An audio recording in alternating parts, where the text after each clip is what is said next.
میں رحمت عالم صلی اللہ علیہ وسلم پر بات ڈال کر مسلمانوں کو ڈرایا گیا ہے کہ تمہارے پاس کتاب اور سنت کا صحیح علم موجود ہے، اگر اب بھی تم اہل کتاب کے طریقوں کو اپناؤ گے تو اللہ کے سامنے کیا عذر پیش کرو گے، جہاں نہ تمہارا کوئی حمایتی ہوگا اور نہ کوئی مددگار۔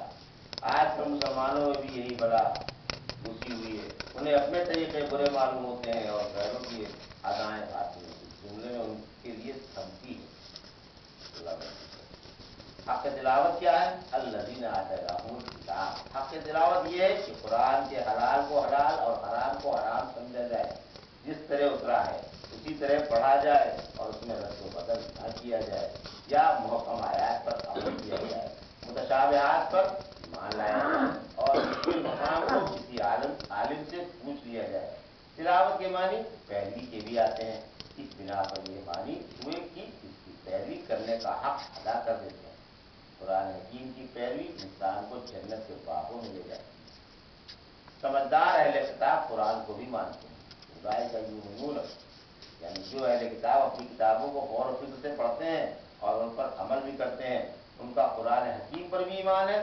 فرمایا قل یا اہل الکتاب لستم علی شیء، یہ مائدہ کیا کہ آپ فرما دیں کہ اے اہل کتاب تم کچھ نہیں جب تک تورات اور انجیل اور ہر آسمانی کتاب پر ایمان نہ لاؤ گے اور ان پر عمل نہ کرو گے، یعنی جب تم ایمان و عمل کا حق ادا کرو گے اور رحمت عالم صلی اللہ علیہ وسلم کی بشارت کا امداد اور اتباع کی خبروں کی تصدیق کر دو گے، تب تمہیں دین و دنیا کی بھلائیاں نصیب ہو جائیں گی اور حق پالو گے۔